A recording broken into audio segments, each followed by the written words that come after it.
नमस्कार, स्वागत है बिहार समाचार में। आइए देखते हैं बिहार की 10 फटाफट बड़ी खबरों को।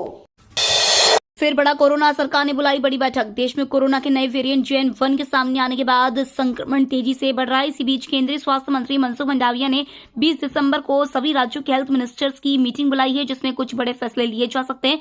केरल में अचानक कोरोना के मामलों में तेजी देखने को मिली है। इधर कर्नाटक सरकार ने बुजुर्गों और बीमार लोगों को मास्क लगाने की सलाह दी है। BPSC TRE 2.0 में बड़े बदलाव, अर्हता अंक को किया गया शून्य। बिहार लोक सेवा आयोग ने सोमवार को शिक्षक नियुक्ति परीक्षा 2.0 में भाषा के अंक को शून्य कर दिया है। केवल वर्ग 1 से 5 तक के भाग 1 भाषा अर्हता के अंक को मेधा सूची तैयार करने में उपयोग किया जाएगा। वर्ग 1 से 5 को छोड़कर अन्य सभी वर्गों के विषयों की परीक्षा में भाग 1 भाषा के अंक को समाप्त कर दिया। विपक्षी सांसदों के निलंबन से बिहार के नेता नाखुश, लल्लन सिंह ने दाग दिए तीखे सवाल। देश की संसद से 141 विपक्षी सांसदों के निलंबन ने बिहार में भी सियासत तेज कर दी है। इसे लेकर विपक्षी दलों ने केंद्र सरकार पर जमकर निशाना साधा है। एक और जदयू के राष्ट्रीय अध्यक्ष राजीव रंजन उर्फ लल्लन सिंह ने सवाल दागे, वहीं भाकपा ने भी हमला बोला है। दरअसल विपक्षी दल संसद की सुरक्षा में चूक के मुद्दे पर गृह मंत्री से बयान देने की मांग कर रहे हैं।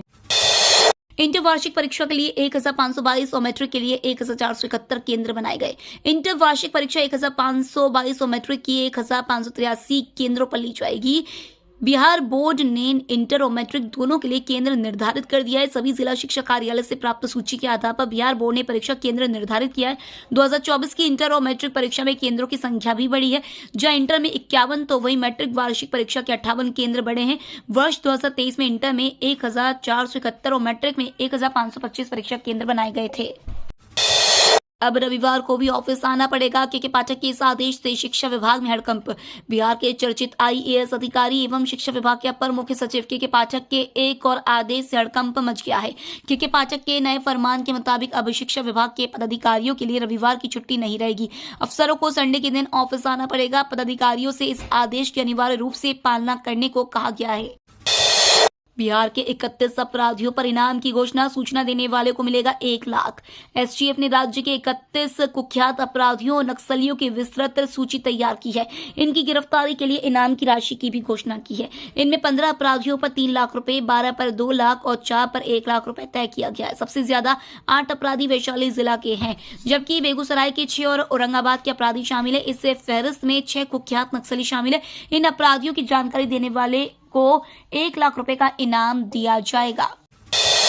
संसद घुसपैठ के आरोपी ललित झा के घर पहुंची ATS, घंटों हुई पूछताछ। संसद की सुरक्षा में सीन लगाने के आरोपित ललित झा के घर बहेड़ा थाना क्षेत्र के रामपुर उदय गांव में ATS के 2 अधिकारी पहुंचे। दोनों ने ललित के घर पर शाम करीब 5 बजे पहुंचकर गहन तहकीकात की। उन्होंने ललित के पिता देवानंद झा, मां मंजुला देवी व छोटे भाई हरिदर्शन झा उर्फ सोनू से ललित के बारे में पूछा।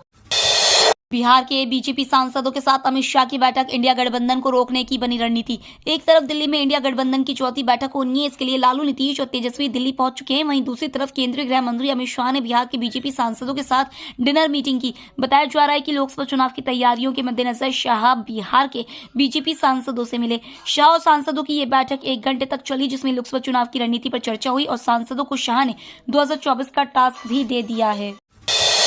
ममता बनर्जी ने खड़गे को PM पद के उम्मीदवार कर रखा प्रस्ताव। इंडिया गठबंधन की बैठक में पश्चिम बंगाल की CM ममता बनर्जी ने PM पद के उम्मीदवार के नाम को लेकर चर्चा की। इस दौरान ममता बनर्जी ने मल्लिकार्जुन खड़गे को PM पद का उम्मीदवार बनाने का प्रस्ताव रखा। खड़गे को PM उम्मीदवार घोषित किए जाने पर आप नेता अरविंद केजरीवाल ने ममता का समर्थन भी किया है। बिहार में 10 दिनों में 150 एकड़ में लगी अफीम की फसल को किया गया नष्ट।